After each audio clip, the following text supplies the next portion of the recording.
tema de hoje: ame a luz e odeie as trevas. Você sabe, meu irmão, minha irmã, que a nossa vida é feita de escolhas. A cada dia, nós somos sujeitos a tomar decisões e a realizar escolhas na nossa vida.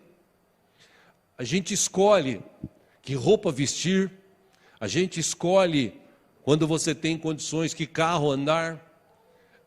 Quando você tem estudo e é muito requisitado, você escolhe a empresa para trabalhar. A maioria das coisas da nossa vida, nós que escolhemos. Aliás, diga-se de passagem, tem coisas que a gente não escolhe, né? Por exemplo, você escolhe, quando é homem, escolhe a mulher para casar. Quando é mulher, escolhe o homem para casar. O que vem junto, sogro, sogra, cunhado, você não escolhe. Aí é pela graça e a misericórdia de Deus, né? Agora, por isso você tem que escolher bem a pessoa com quem você vai casar e já ver como é que é a família, para você não entrar numa fria na sua vida dali para frente. Agora, no que tange a escolhas da chamada dimensão espiritual para as nossas vidas, nós é que escolhemos, nós é que decidimos. A gente escolhe céu ou, como diz a Bíblia, inferno. Nós que escolhemos. Ou a gente escolhe Deus, o bem, ou escolhe o mal, servir o diabo, como muitos hoje preferem servir o diabo. É escolha. Jesus, certa vez ensinando, falando sobre dinheiro, e se nós não tomarmos cuidado, o dinheiro seria um Deus para nós, porque aí ele ditaria as normas de nossa vida, com quem nos relacionarmos, com o que devemos gastar. Então Jesus, certa vez, ele disse: vai chegar um momento na tua vida que você vai precisar escolher ou o dinheiro ou Deus. O dinheiro no passado, ele tinha um nome, era chamado de Mamon. Mamon era um demônio ou um deus, um D minúsculo, que no passado as pessoas adoravam, aliás, até sacrificavam filhos recém-nascidos para esse Deus minúsculo, que denominaram Mamon, que traduzindo quer dizer riqueza. Eles sacrificavam até os seus recém-nascidos para ter riqueza, para obter riqueza, e o adoravam e faziam de tudo.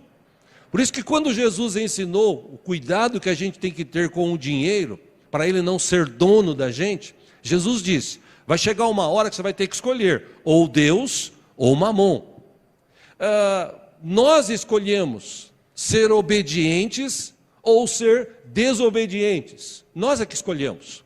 Você lembra uma vez, quando quem lê a Bíblia sabe, isso está registrado na palavra de Deus, quando o povo saiu do Egito, quando o povo estava num determinado lugar, recebendo instruções de Deus através de Moisés, Deus falou sobre várias questões. Através de Moisés, através de Josué, Deus tratou várias questões. E chegou um determinado momento, um determinado lugar, que Deus falou para eles assim: agora, vocês vão ter que escolher. Tem dois caminhos para vocês escolherem. Se vocês escolherem o caminho de bênção, de obediência, o caminho da bênção e da obediência é esse. E está descrito lá: se você obedecer os meus mandamentos, os meus preceitos e tal, o que vai acontecer? Você vai ser abençoado, praga nenhuma vai chegar na tua casa, você vai viver uma vida está tudo descrito. Agora, se você escolher o caminho da desobediência ou da maldição, na tua vida vai acontecer isso. E no final, Deus é tão bom que ele dá uma dica, está nas entrelinhas do texto de Deuteronômio, tá essa entrelinha dizendo o seguinte, tipo assim: se eu fosse vocês, eu escolhia a bênção, que é o melhor para vocês, agora vocês que escolhem. Então, quando a gente fala de trevas e luz, nós também temos que fazer uma escolha. Ou a gente vive na luz, ou a gente vive nas trevas. Os textos que nós vamos ler hoje aqui nos remete a entender isso. Eu quero começar lendo com os irmãos, você que trouxe a sua Bíblia, livro de João, capítulo 1. Veja o que está escrito aqui acerca de Jesus, da obra que ele veio realizar nesta terra, e o que verdadeiramente Deus tinha proposto para a humanidade. Começa em João capítulo 1, a partir do versículo 1. Glória a Deus. Amém? Estamos aqui, estão comigo aí? Tá. Vamos lá. João capítulo 1, versículo 1, diz assim: no princípio era aquele que é a palavra. Ele, a palavra, Jesus, está falando de Jesus aqui. Ele estava com Deus e era Deus. Pausa aí. Eu gosto de bater nessa tecla aqui, porque hoje, no século que nós estamos vivendo, eu conheço pessoas, e existem por aí frentes de pessoas que já foram cristãs e agora estão vivendo outro tipo de entendimento, para não falar religião, que eles não acreditam que Jesus é Deus. Hoje estão colocando em xeque a divindade de Cristo. Se ele era Deus, se ele não era. Não, Jesus não era Deus. Jesus, ele foi um homem enviado por Deus. Não, espera um pouquinho, vamos para a Bíblia. O que a Bíblia diz acerca disso? João está dizendo bem claro. Vou ler de novo, capítulo 1, versículo 1. No princípio era aquele que é a palavra, o verbo. Ele, o verbo, estava com Deus e era Deus. Bom, se aqui a Bíblia está falando que ele, que é o verbo, a palavra, era Deus, poxa, ele é Deus. Versículo 2. Ele estava com Deus no princípio. Versículo 3, para deixar mais claro isso sobre Jesus: todas as coisas foram feitas por intermédio dele. Olha que interessante, sem ele, nada do que existe teria sido feito. Aí João ainda completa, versículo 4, dizendo: nele estava a vida, e esta era a luz dos homens. Versículo 5, a luz brilha nas trevas, e as trevas não a derrotaram. Aí ele dá uma descrição aqui, 6, surgiu um homem enviado por Deus, chamado João. Versículo 7, ele veio como testemunha para testificar acerca da luz, a fim de que por meio dele todos os homens crescem. Versículo 8, ele próprio não era a luz, que está falando de João, mas ele veio como testemunha da luz. Versículo 9, estava chegando ao mundo a verdadeira luz. Que luz é essa? A luz que ilumina todos os homens, aleluia. Versículo 10, aquele que é a palavra, Jesus, o verbo que se fez carne e habitou entre nós, aquele que é a palavra estava no mundo, e o mundo foi feito por intermédio dele, mas o mundo não o reconheceu. Versículo 11 diz assim: veio para o que era seu, mas os seus não o receberam. Versículo 12, aí entra a gente nesse esquema aqui desse texto maravilhoso. Contudo, aos que o receberam, aos que creram em seu nome, aleluia. Tem alguém aqui que recebeu Jesus como Senhor e Salvador? Tem alguém aqui que crê no seu nome poderoso? Então é para mim e para você. Contudo, aos que o receberam, aos que creram em seu nome, deu-lhes o direito de se tornarem filhos de Deus. Pausa aí, eu já disse aqui, eu repito. Filho de Deus, quem é filho de Deus? Esse papo que você ouve aí por fora, todos são filhos de Deus. Não, não são. É um engano que se comete. Todos foram criados por Deus.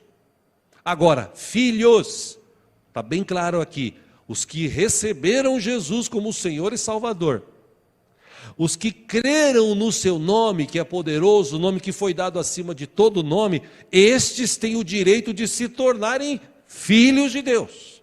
Tanto que daqui a pouco nós vamos ler, a Bíblia fala sobre o filho unigênito, que Deus só tinha um filho, Jesus Cristo. Aí depois que Jesus Cristo morreu e ressuscitou, ele se tornou, como Paulo escreveu, o primeiro, o primogênito entre tantos outros, inclusive eu e você. É legal estudar a Bíblia e ler a Bíblia, porque dá para você entender o que se fala por aí, você tem argumento na Bíblia para contradizer o que se fala por aí, que é fala popular, não está relacionado com a Bíblia. Vamos lá, versículo 12 de novo. Contudo, aos que o receberam, aos que creram em seu nome, deu-lhes o direito de se tornarem filhos de Deus. 13. Os quais não nasceram por descendência natural, nem pela vontade da carne, nem pela vontade de algum homem, mas nasceram de Deus. Como assim? Você já vai entender. Versículo 14: aquele que é a palavra tornou-se carne e viveu entre nós. Vimos a sua glória, glória como do unigênito vindo do Pai. E de que forma que ele veio? Cheio de graça e de verdade.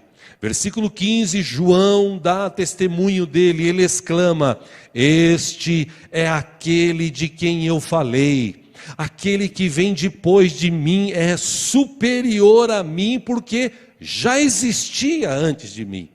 Versículo 16, todos recebemos da sua plenitude graça sobre graça. Versículo 17, pois a lei foi dada por intermédio de Moisés. A graça e a verdade vieram por intermédio de Jesus Cristo. 18 e último, desse que quero ler: ninguém jamais viu a Deus, mas o Deus unigênito que está junto do Pai o tornou conhecido. Só até aí. O que esse texto de João explana aqui para a gente entender essa questão de trevas e luz, de escolhas?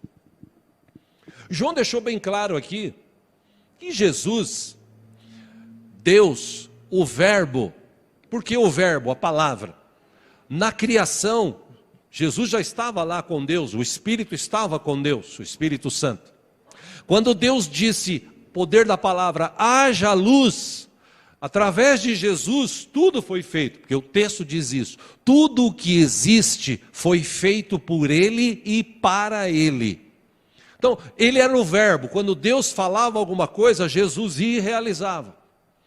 Por isso que João disse, o verbo, esse Deus, ele se fez carne, ele habitou entre nós. E o que ele veio fazer? Ele veio trazer essa luz, porque nós em pecado vivemos em trevas. As trevas que nos envolvem ou nos envolviam quando nós não conhecíamos Jesus, deixou a gente cego. Por isso também o apóstolo Paulo, em determinado texto, ele diz assim, o Deus deste século cegou o entendimento das pessoas. Para quê? Para que elas não vejam a luz de Cristo, o evangelho de Cristo. As pessoas estão cegas, elas não veem. Então, quando Jesus veio, se manifestou e começou a falar do reino dos céus, do Deus Pai Todo-Poderoso, do plano de Deus para salvar toda a humanidade. Deus tem plano de salvar a todos. Só que vai chegar um dia na vida de todos, como chegou na minha e de você que está aqui, de quem porventura vai assistir, vai chegar o dia que eu e você e essa pessoa que assiste, vai ter que fazer uma escolha. Que escolha é essa? Ou eu continuo no pecado, nas trevas, ou eu deixo o pecado de lado, reconheço Jesus como meu Salvador. Primeiro eu reconheço que eu sou pecador, que eu preciso de Jesus. Pecador com Deus não tem conexão, só tem conexão de Deus com o pecador quando ele reconhece que é pecador e reconhece Jesus, porque a Bíblia diz que só tem um caminho, uma verdade e uma vida. Um caminho, um só mediador que leva o homem a Deus, a saber, Jesus. Só Jesus pode salvar. Só Jesus pode perdoar pecados. Só Jesus pode transformar vidas. Não existe religião, não existe nada que possa surgir que vá trazer isso. A Bíblia nos diz isso. Só Jesus Cristo salva. O plano de Deus era essa salvação. Era trazer a luz para nós, para que a gente se aproximasse da luz. E a luz, quando a gente se aproxima da luz, né, esses dias foi um barato, vou dar um exemplo aqui. Eu coloquei umas umas lâmpadas na garagem de casa, né? Vou falar da minha esposa aqui. Eu coloquei umas lâmpadas na garagem de casa, né? E quando tinha só uma luzinha assim, a gente acendia de noite, nem aparecia que tinha luz lá, né? Só se olhasse para ela, você via aquela luzinha, michuruca ali e tal. Aí eu coloquei 4 lâmpadas de LED e tal, coloquei assim, nossa, se acende, fica o dia, aparecendo o dia. Aí, né, ficou aparecendo o dia, eu até acendi à noite, né, só para ver como é que ia ficar, fiquei todo feliz, né. A minha esposa olhou e falou, nossa, ficou legal, tal, né. Ela falou assim, só que agora vai dar para ver todos os defeitos do chão da garagem. Eu falei, é verdade, vai dar, agora a gente vai ter que cuidar do chão da garagem. A luz é assim, quando ela é forte, você se aproxima, ela mostra os defeitos. Assim funciona essa luz que veio de Deus através de Cristo. Quando ela foca em nós, ela mostra os nossos defeitos. E quando a gente vê os defeitos, a gente tem 2 escolhas. Ou a gente sai da luz e se esconde nas trevas, ou no meio da luz a gente fala, sim, Senhor, eu sou pecador mesmo, eu reconheço, e eu não quero mais viver nessas trevas, eu quero viver agora em luz. Eu quero viver uma nova vida que o Senhor está propondo, eu não quero mais viver isso, tem misericórdia de mim. O que a Bíblia diz? Que Jesus falou, ei, vem do jeito que você está, porque eu estou aqui, estou de braços abertos, eu vou te receber. Eu já digo aqui sempre, Jesus não está mais assim, né? Crucificado, Jesus está vivo, tem todo o poder dos céus e na terra, Jesus está assim agora.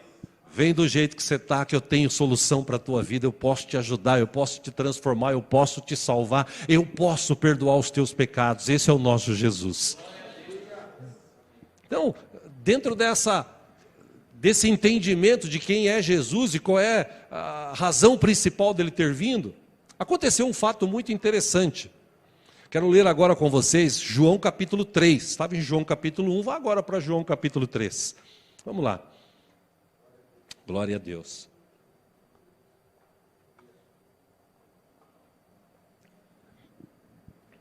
Até aqui estamos entendidos, amém? Esse amém não... Tá bom. João capítulo 3. Veja que interessante essa história. Versículo 1. Havia um fariseu chamado Nicodemos, uma autoridade entre os judeus. Versículo 2, ele veio a Jesus à noite e disse, mestre, sabemos que ensinas da parte de Deus, pois ninguém pode realizar os sinais miraculosos que estás fazendo, se Deus não estiver com ele. Aí versículo 3, em resposta Jesus declarou, digo-lhe a verdade, ninguém pode ver o reino de Deus se não nascer de novo. Versículo 4, perguntou Nicodemos, ora, como alguém pode nascer sendo velho? É claro que não pode entrar pela segunda vez no ventre de sua mãe e renascer. Versículo 5, respondeu Jesus, digo-lhe a verdade, ninguém pode entrar no reino de Deus se não nascer da água e do Espírito. Versículo 6, o que nasce da carne é carne, mas o que nasce do Espírito é Espírito. Versículo 7, aí Jesus complementa falando com Nicodemos o seguinte, não se surpreenda pelo fato de eu ter dito, é necessário que vocês nasçam de novo. Aí Jesus ele usa uma figura de linguagem, uma história, uma ideia, ele cria uma ideia falando sobre a presença do Espírito. Versículo 8 ele fala assim, o vento sopra onde quer, você o escuta, mas não pode dizer de onde vem nem para onde vai. Assim acontece com todos os nascidos do Espírito. Aí a cabeça de Nicodemos deu um nó, né? Versículo 9 ele perguntou, como pode ser isso? Jesus então o questiona, versículo 10 dizendo, você é mestre em Israel e não entende essas coisas? Versículo 11, asseguro-lhe que nós falamos do que conhecemos e testemunhamos do que vimos, mas mesmo assim vocês não aceitam o nosso testemunho. Olha o que Jesus fala para Nicodemos 12: eu lhes falei de coisas terrenas, e vocês não creram. Como crerão se lhes falar de coisas celestiais? Tipo assim, 13, ninguém jamais subiu ao céu, a não ser aquele que veio do céu, o Filho do Homem. Versículo 14, da mesma forma como Moisés levantou a serpente no deserto, assim também é necessário que o Filho do Homem seja levantado. Versículo 15, para quê? Para que todo que nele crer tenha a vida eterna. Versículo 16, porque Deus tanto amou o mundo, que deu o seu Filho unigênito, o único. Para quê? Para que todo que nele crer não pereça, mas tenha a vida eterna. 17, Jesus ainda diz assim para Nicodemos: pois Deus enviou o seu Filho ao mundo, não para condenar o mundo, mas para que este fosse salvo por meio dele. Aí Jesus diz assim, 18, quem nele crê não é condenado, mas quem não crê já está condenado. E por quê? Porque não crer no nome do Filho unigênito de Deus. Versículo 19, este é o julgamento. É aqui que eu quero chegar no tema de hoje. A luz veio ao mundo, mas os homens amaram as trevas e não a luz. E por quê? Ora, porque as suas obras eram más. Aí Jesus encerra dizendo assim: quem pratica o mal odeia a luz e não se aproxima da luz, temendo que as suas obras sejam manifestas. Versículo 21, mas quem pratica a verdade vem para a luz. Para quê? A palavra explica: para que se veja claramente que as suas obras são realizadas por intermédio de Deus. Esse texto de João 3, ele é rico em entendimento, em conhecimento. Porque Jesus, ele veio, João testificou, João o batizou, e Jesus começou o seu ministério. Que ministério era esse? Ele andava de lugar para outro, falando acerca de Deus, do Pai, falando acerca de salvação, falando acerca de vida eterna, ensinando o povo a se amar, a se perdoar, a se ajudar, curando um aqui, libertando outro ali, dando visão para cego, levantando aleijados e fazendo-os andar, trazendo na verdade a audição para aqueles que eram surdos. Enfim, Jesus ele começou a fazer uma obra tremenda. E naquela época, boa parte dos fariseus, dos doutores da lei, dos mestres de Israel, boa parte deles, nem todos, eles tinham uma certa ligação com Roma. Roma permitia que eles tivessem as suas reuniões, os seus chamados cultos, rituais.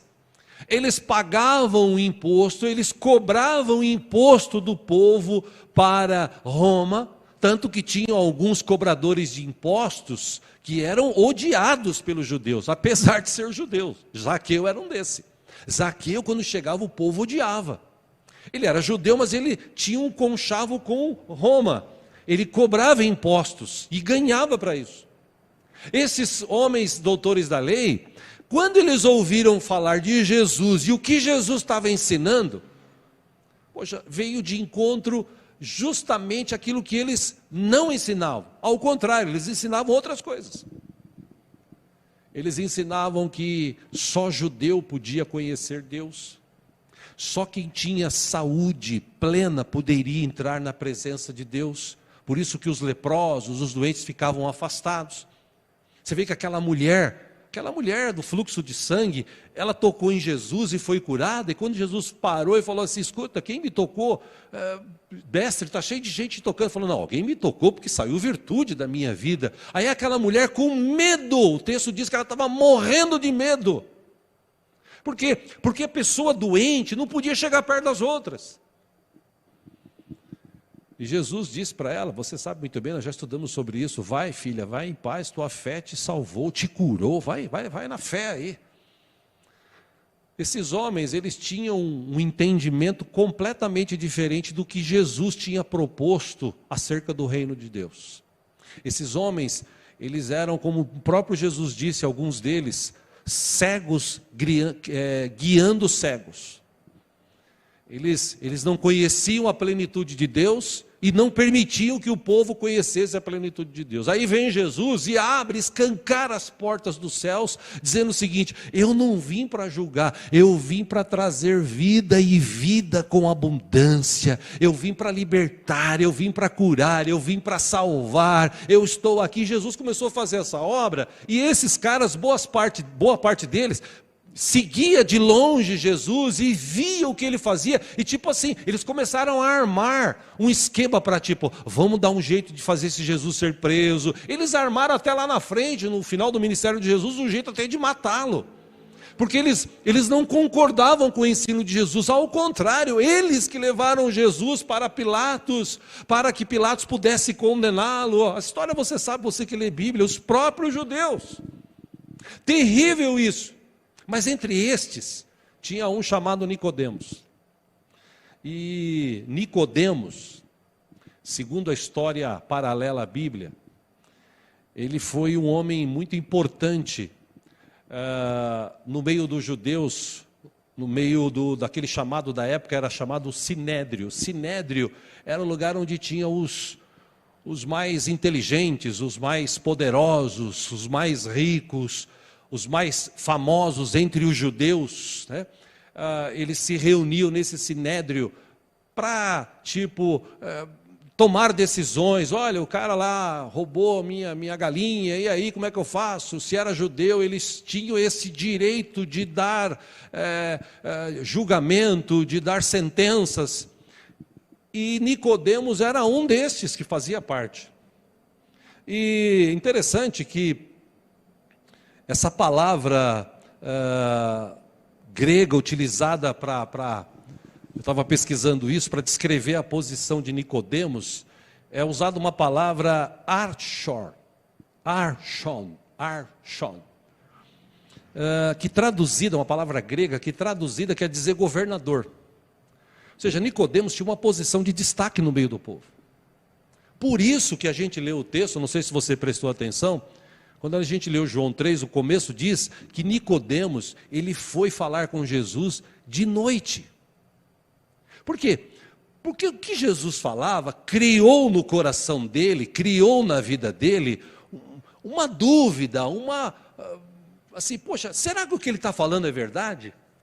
Mas eu estou vendo, ele põe a mão, ele estende a mão, as pessoas são curadas, ele ora, as pessoas são libertas. Mas como é que pode isso? Aquilo criou no coração, na mente de Nicodemos, uma dúvida, um desejo, uma vontade de se aprofundar. Aí ele vai à noite e chega em Jesus e fala assim: mestre, o que o senhor faz e fala, realmente a gente vê que é de Deus. Agora, tem algumas coisas que eu não entendo, eu gostaria de entender. Aí entra o texto que nós lemos, né? Algumas coisas interessantes que Jesus falou para ele no começo.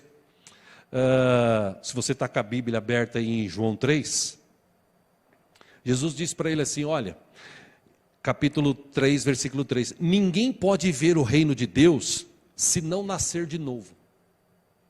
Quando falou nascer de novo, qual é a mentalidade humana? Nascer de novo? Como é que eu vou nascer de novo?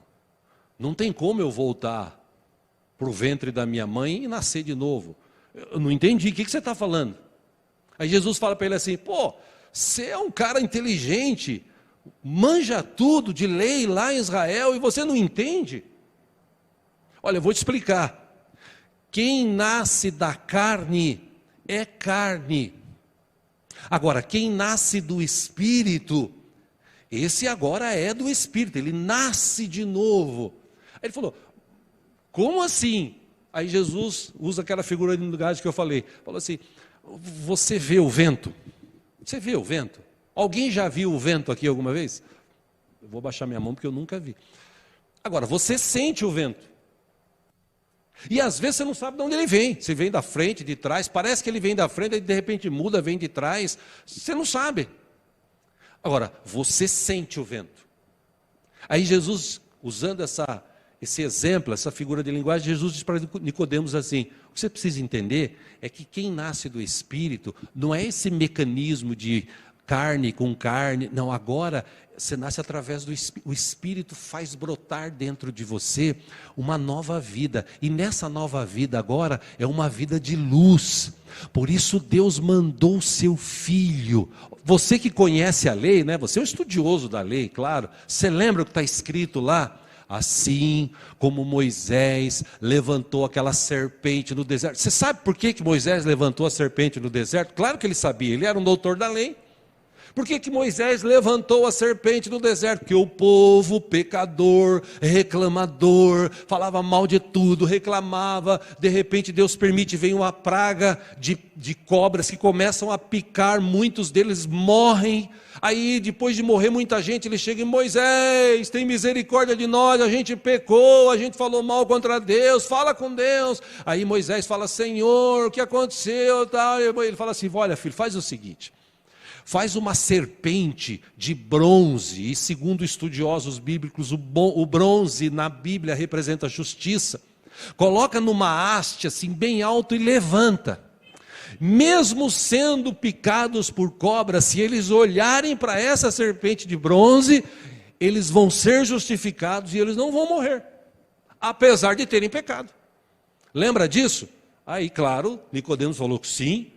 Aí, por isso que Jesus falou: por isso que importa que o Filho do Homem seja levantado. Para quê? Para que todo aquele que está nas trevas, que está no pecado, e aquele que nele crê, olhando para ele, fala assim: Jesus se sacrificou por mim. Olha lá Jesus na cruz exposto.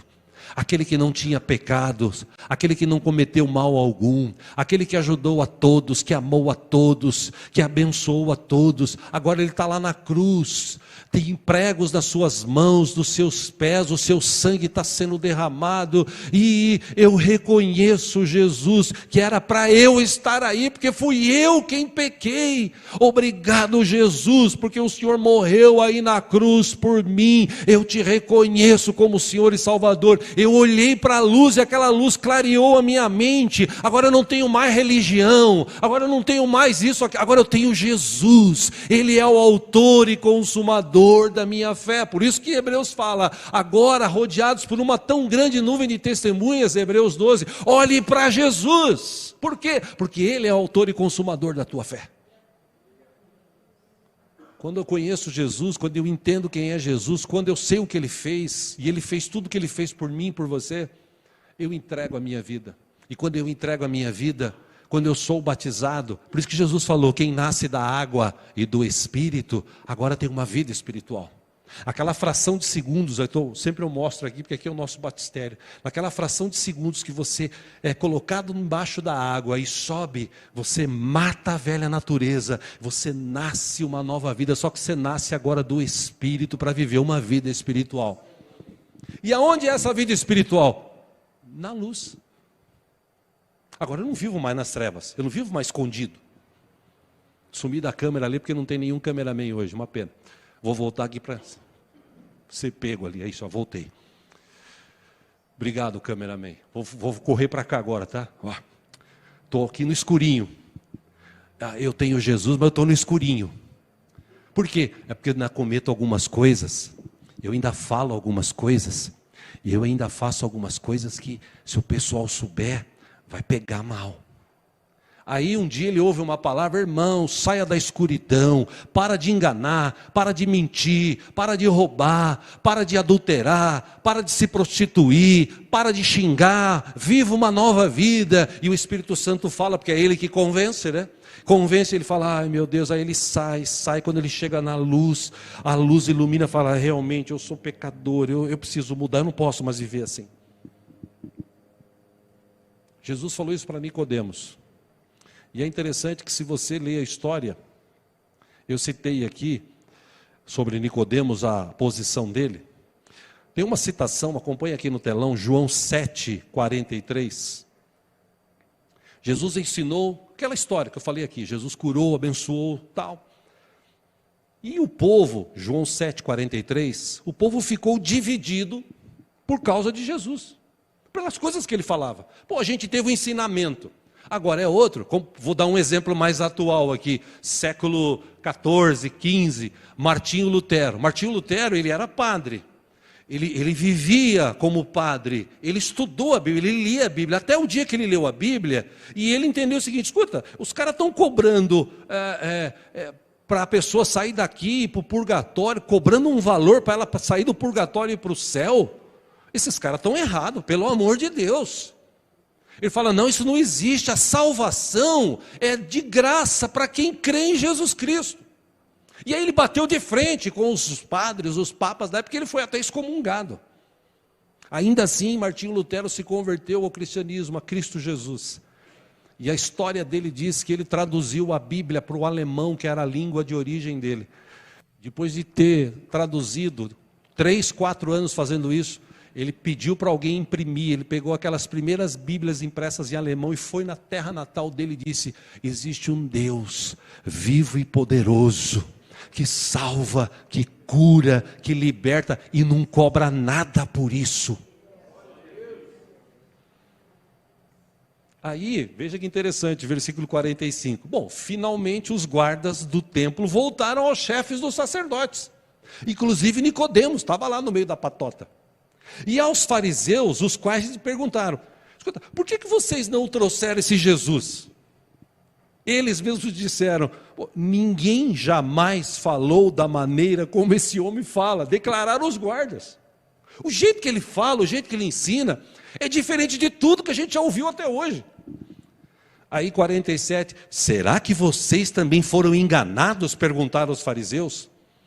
48, por acaso alguém das autoridades ou dos fariseus creu nele? 49, não, mas essa ralé que nada entende da lei é maldita.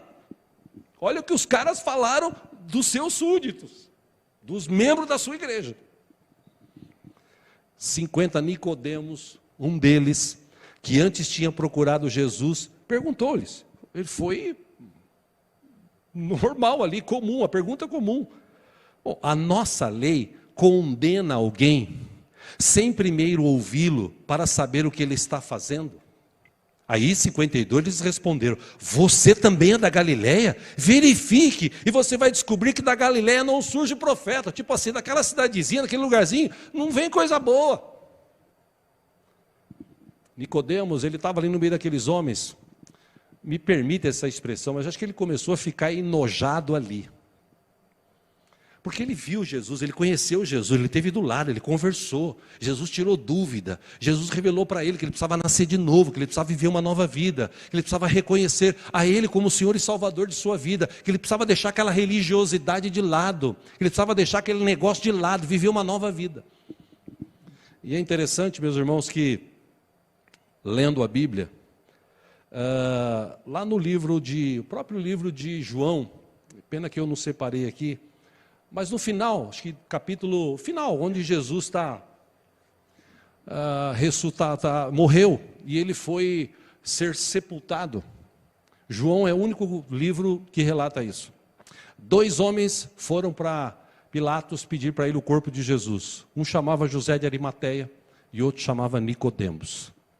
Nicodemos levou, se não me falha a memória, 34 quilos de uma porção de 2 tipos de essência, de mirra e aloés, uma coisa assim, não me lembro agora do texto claro.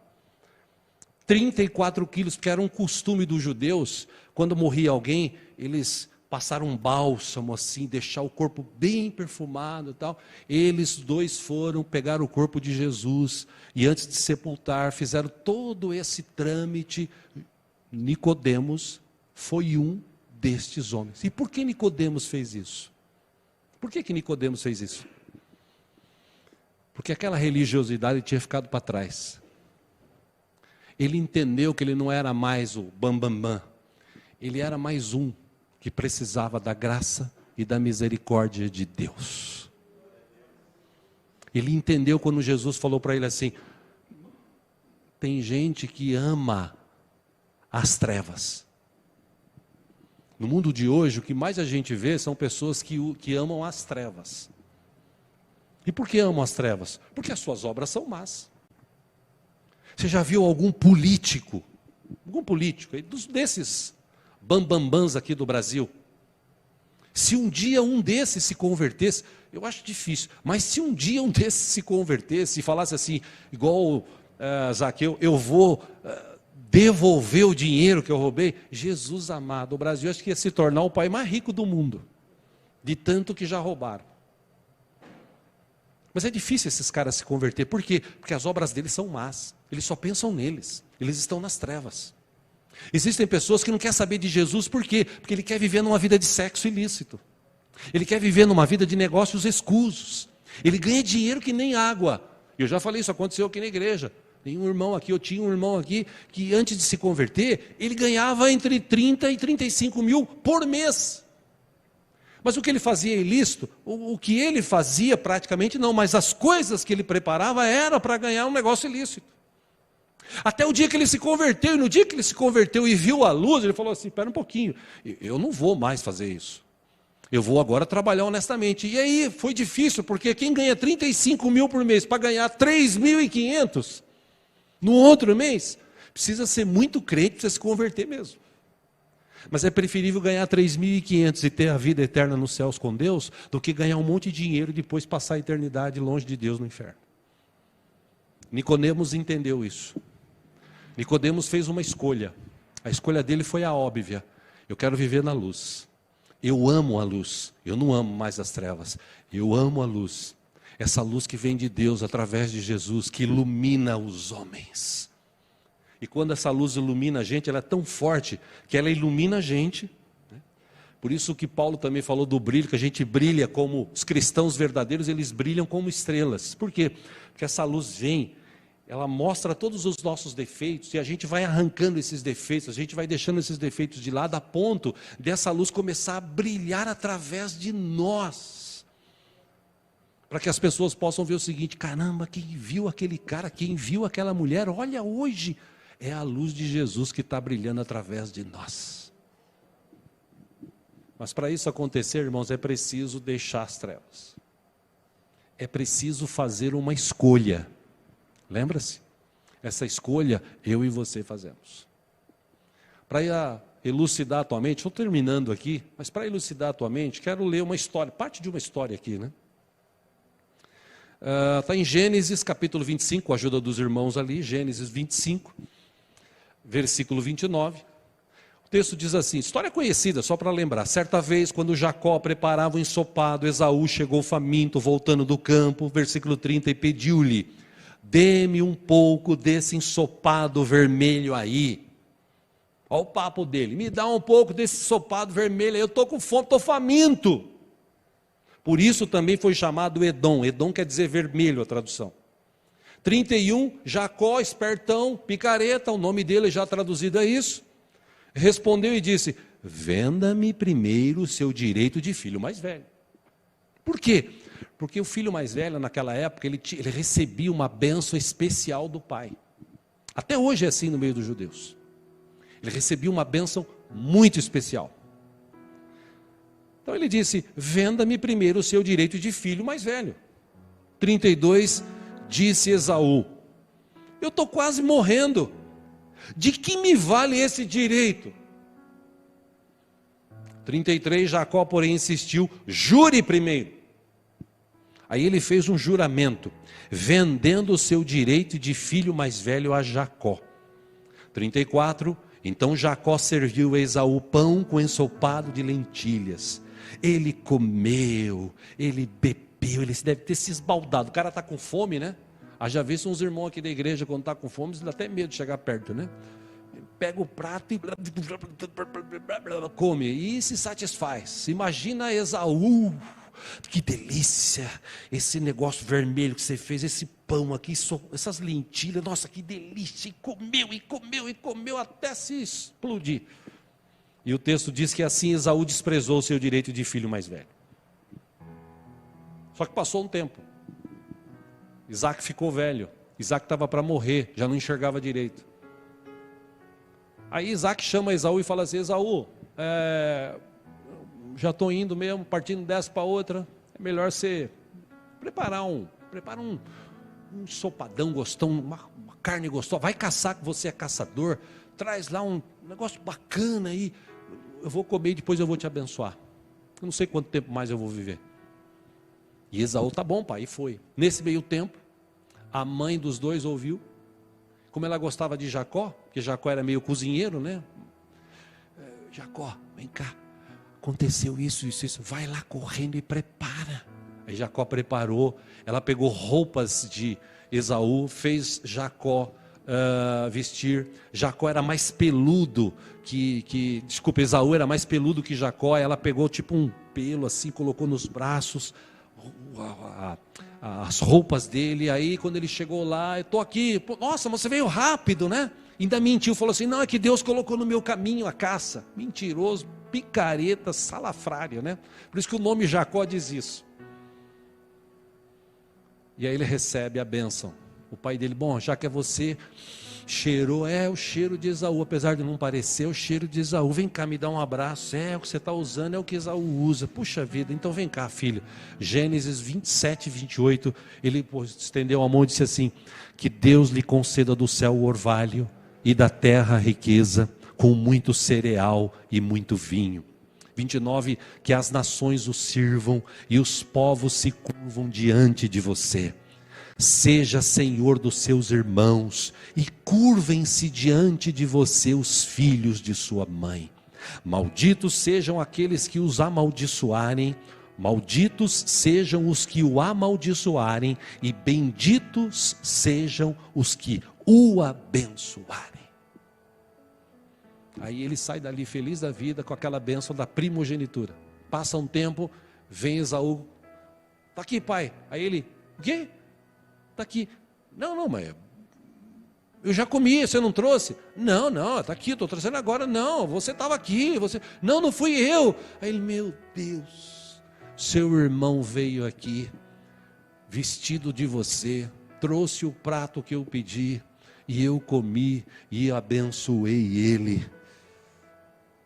Gênesis 27, 38, Esaú pediu ao pai: meu pai, o Senhor tem apenas uma bênção, abençoe-me também, meu pai.